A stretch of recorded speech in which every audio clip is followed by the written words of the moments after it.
Hi, everyone. Good morning. It's Margaret Manning here. Welcome to 60 and Me. Welcome to your new day, this beautiful new day, wherever you are in the world. Thank you so much for being here. Thank you for your support. And as always, it's just wonderful for me to get up in the morning and know that I'm doing these videos and you're sitting there in your places, having a cup of tea or coffee, drinks, whatever, to start your day in a positive way and that we're part of it. You know, it's so cool for me. So thank you for that. Thanks for your support. And it's a bright sunny day here today. The sun is moving all over the place today in my room. So hopefully I'm not going to get any streaks of light. But anyway, whatever. It's just good to be here. Thank you. Please tell your friends, by the way, about 60 and Me. You know, we are stronger together and we can do amazing things for each other. Already I've seen that happening. You know, people making friends, giving each other support. Oh, gosh, it's been, it's a tough time. Being in your 60s is you've lived a lot, done a lot of stuff, and there's complications, and there's good and bad in just about every situation. So I hope that you're doing okay and that all is well. Now, I've got my cup of tea this morning. I'm drinking one of my German teas that I picked up in Constance, and it's in German. And it's a lavender tea.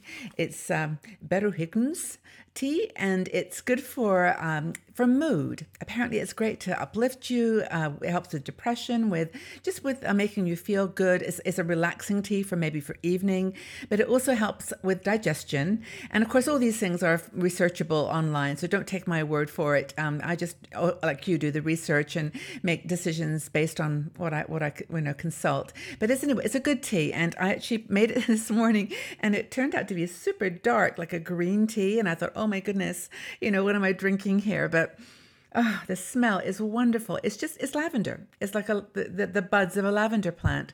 So it's really, really nice. And I hope that maybe you'll try it or share what you're drinking. What is your favorite tea? Give me some ideas. Anywho, everything's good for you. I picked up an article today that I wanted to chat with you about by Ellen Rand, who's one of our bloggers. And like you, it's the middle of the year and I'm thinking about, what's my plan for travel? What are the things I want to do in this, year of my life? And she comes up with this article about things that always seem to be on people's bucket lists. Now, I'm not a huge fan of bucket lists. I think, personally, you should just live each day to the fullest. Every single day should be doing something you want to do, and don't save it up for a list. But it's fun. It's a fun exercise, and of course, it was made popular by that movie with is it Morgan Freeman and Jack Nicholson, who sort of decide to give up treatment on their terminal illnesses and go off and do their things that are on their bucket list. I actually didn't see the movie, so maybe you can share if you did. If it was a fun experience. But anyway, Ellen talks about the fact that this is something that a lot of people do and certainly say, oh yeah, that's on my bucket list. It's the things that you're going to do before you die, before you say goodbye. Now, I've done so many cool things that were, on my list of, things I wanted to do. I've written a book. I've had two beautiful children. I've got grandchildren now that are just amazing. Fortunately, we've all had good health, touch wood. I've done travel all around the world to India, which was always one of my places to go. But now I've gone to Bali and other parts of Asia that I just adore. So, I could just list all the things I've done. I've found the perfect salted caramel chocolate in Sweden. I've traveled to lots of cities on 7 hills, which is one of my obsessions, and I guess it's on my bucket list. But anyway, there's so many cool things that I'd like to continue to do, and I'm sure you have yours as well. But, I think it's also focusing on the less spectacular, just on the things that are beautiful in your life, the small things. So Ellen did some research on this and found that there had been a study. It was the Stanford Letter Project.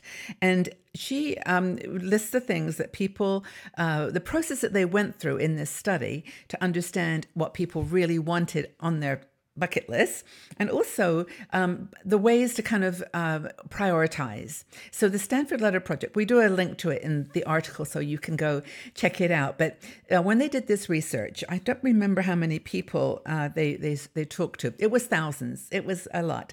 They said these were the things that people wanted to do. This was on their bucket list. Now, not surprisingly, Guess what was number one? Travel. Travel was on everybody, well, everyone, 78 point something percent of the people said, I want to travel more.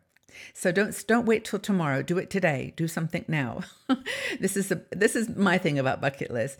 But another thing was to accomplish a personal goal. Now that was 78% as well said that, but I think it's because that's so varied. A personal goal could be jumping out of an airplane, paragliding. It could be just finishing a book. It could be there's any number of things it could be. So that was very personal. But people said that they wanted to achieve a specific goal. The next thing that people said, and I was so surprised by this number, and I actually emailed Ellen about it to check it was right, but people said that they wanted to spend time with friends and family. This was 16.7%. I thought it would be much higher because for me, it would be like 100%. But for a lot of people, maybe they've done that. They've just felt they've always, contributed to their family and their friends. Now it's their time. So I can understand that. Now, the other thing people said, number 4 was, there was this achieve specific life milestones. That was 51%. That was number 3.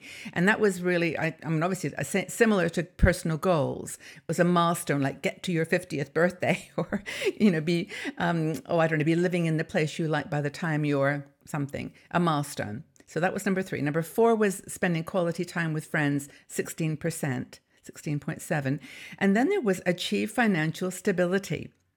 Now, these were presumably people over 60 that were interviewed. So for them, it's like, okay, I've done it or I've not done it. 16.1% said they cared. That was a bucket list item, financial security. Interesting number. And then finally, the bottom one, or the number 5, there were lots more, but bottom 5, that was to do a daring activity, 15%. That was something like, race a car, go paragliding, do something, climb Mount Kilimanjaro, whatever you've done. And so relatively speaking, those daring things, like you're going to do this before on your 100th birthday, were not rated as high as travel and accomplishing personal goals. Isn't that interesting? I thought that was really fascinating. So the Stanford research determined that, yes, we have these long-term goals. We actually want to achieve all these big things, but really the most important things are the smaller things, the things that you can do in either big way or a small way. They're just your personal goals. There's no book to be followed here. This is your personal goals. And the next thing, though, that's interesting in the article that Ellen writes is that she talks about sharing this information with 2 people besides yourself. One is to share this list with your family and friends. Put it out there. Because if you might need their help in one way or another, you might need their moral support, you might need a little financial support. If it's something you really, really want to do, that this is something that, tell a friend or your family and work together to achieve it if you can. It'd be great to be able to do that. Maybe modify it a little, but, do what you like. And the other person to talk to about your bucket list is your doctor. Yes, your doctor, because, of course, if you have a goal that is not reachable based on your physical, your mobility or whatever, they can even help you, guide you to an option or think about a way to do it given your current situation. But also just make sure that you're being realistic, because bucket goal fantasies and these amazing things you want to do may make you feel bad if you don't do them, but there may be a reason. So it's good to chat with your doctor and find out for sure that you're okay with it, that it's okay, you're going to be able to do it, you're safe. And choose those preferences based on where you are, what you've done, where you are right now in your life. Don't stress about it and just do what you can. I think that's super important. So thank you, Ellen, for writing this article. It certainly helped me to think about my own bucket goal in quotes list. And as I said, I'm just throwing caution to the wind and doing whatever I can right this second and setting the goals I can meet. I'm not ever going to sit in a lotus position doing yoga. I know it. It's okay. I'll kneel or I'll sit in a chair. It's okay. And I think that's the secret, being at peace with where you are. All right. So I hope this has been inspirational. I hope maybe you're jotting down your bucket list items right now, but share with us, what is on your bucket list? What are the things that you want to do in the next few years? Share with us and we'll all have a conversation together about it. So let's think, what are the top 5 things you want to accomplish in the next few years? That's on your bucket list. All right, everybody. Well, I hope you've had a great morning so far. Go ahead and have a wonderful day. Just tick something off your little bucket list today, or even your big bucket list. And we'll speak to you all again really soon. Bye-bye for now.